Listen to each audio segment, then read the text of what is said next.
اعوذ باللہ من الشیطان الرجیم، بسم اللہ الرحمن الرحیم۔ پیغمبر اکرم کی 40ویں وصیت حضرت ابوذر کو پیغمبر فرماتے ہیں، یا اباذر الدنیا سجن المومن و جنت الکافر، اے ابوذر دنیا مومن کے لیے قید خانہ ہے، و جنت الکافر اور کافر کی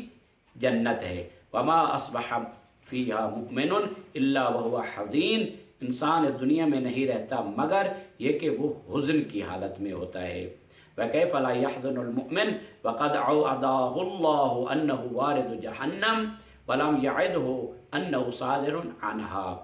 اصل میں یہ ہے کہ حزن ہے، ایک خوف ہے، حزن اور خوف۔ حزن کس چیز کو کہا جاتا ہے اور خوف کس چیز کو کہا جاتا ہے؟ حزن جو انسان کا نقصان ماضی میں ہوا ہے، یاد آتے ہی اس کے متعلق انسان کو حزن پیدا ہوتا ہے، اور آنے والے حالات کے بارے میں انسان کو خوف پیدا ہوتا ہے۔ حزن ہو یا خوف ہو، دونوں چیزیں اس وقت انسان کے لیے سود مند ہو سکتی ہیں، فائدہ مند ہو سکتی ہیں، جب تک اس کے ذریعے انسان کی معنویت بلند ہو، یہ معنوی درجات بلند ہو، اس وقت یہ چیزیں فائدہ مند ہوتی ہیں۔ بعض لوگ ڈرتے ہیں، ڈرنے کے ساتھ کیا ہوتا ہے، ان کے اندر نا امیدی سی پیدا ہو جاتی ہے، نہ وہ عمل کرتے ہیں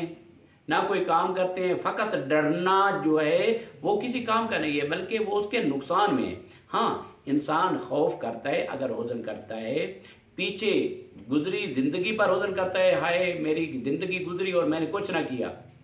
اب ہے کچھ نہ کیا، آگے بھی کچھ نہیں کرے گا، تو یہ حزن جو ہے یہ کسی کام کا نہیں ہے۔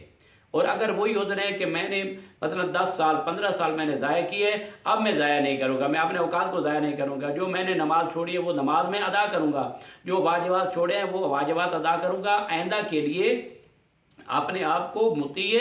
پروردگار بناؤں گا، یہ حزن اور خوف یہ سود ماند ہے کہ جو انسان کی معنوی زندگی میں انسان کے ایمان باللہ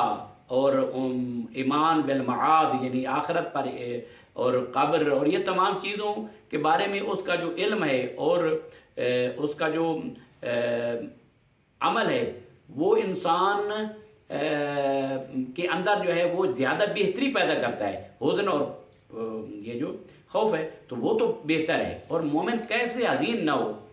کیونکہ خدا نے تو قرآن میں کہا ہے اِن مِنکم الا واردھا کان علی ربک حتما مقضیہ، تم میں سے کوئی بھی نہیں ہے کہ جو جہنم میں وارد نہ ہو، وکان علی ربک حتما مقضیہ، یہ تو پروردگار کی طرف سے حتمی ہے، حتمی فیصلہ ہو چکا ہے، ہر آدمی جہنم میں جائے گا۔ تو ظاہر مومن اپنے آپ کو یہ تو نہیں کہتا کہ ہاں بس میں اب کامیاب ہیں، بالکل مومن پکا اب جنت کا میں مستحق ہو گیا، حقدار ہو گیا، اب میرے لیے جنت حتمی ہے اور دوزخ تو میرے لیے ہے ہی نہیں ہے، ایسا نہیں۔ مومن اپنے آپ کو ہر وقت سمجھتا ہے کہ میں کہیں خدا کے عذاب میں گرفتار نہ ہو جاؤں، خدا مجھے جہنم میں نہ ڈال دے، اور یہ تمام جو اس کا خوف ہے آئندہ کے بارے میں یہ اس کو حزین بنائے ہوئے ہے۔ اب وہ محزون ہے اس لیے، اور اللہ نے یہ بھی وعدہ نہیں دیا کہ میں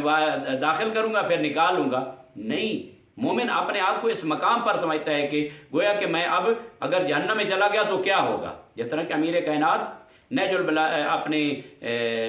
دعائے کمیل میں ارشاد فرماتے ہیں کہ میں جہنم میں داخل ہو گیا تو میرا کیا بنے گا۔ حالانکہ مولا تو ہمارے سمجھانے کے لیے کہتے ہیں، مولا اپنے لیے تو نہیں کہتے، لیکن عبد کو سمجھانے کے لیے، جو غیر معصوم انسانوں کو سمجھانے کے لیے کہ تم ایسا خیال کرو کہ گویا کہ میں اب جہنم کے گڑھوں میں ہوں، اب میرا نکلنا جو ہے وہ مجھے کوئی وعدہ تو نہیں دیا گیا۔ لہذا انسان مومن اپنے آپ کو اس لیے یہاں پر معزون سمجھتا ہے کہ یہاں میرا عمل جو ہے وہ بہت کم ہے اور میری اطاعت بہت کم ہے، اس لحاظ سے مومن کے لیے دنیا جو ہے وہ قید خانہ ہے، اس سے نکلنے کے لیے وہ کیا کرتا ہے، وہ چاہتا ہے کہ میں یہاں سے جلدی چلا جاؤں۔ امیر کائنات نہج البلاغہ میں بھی فرماتے ہیں کہ اگر خدا کی طرف سے یہ مدت معین نہ ہوتی تو مومنین اور مشتاقین جو ہیں ان کے دل آخرت کے لیے تڑپ رہے ہیں۔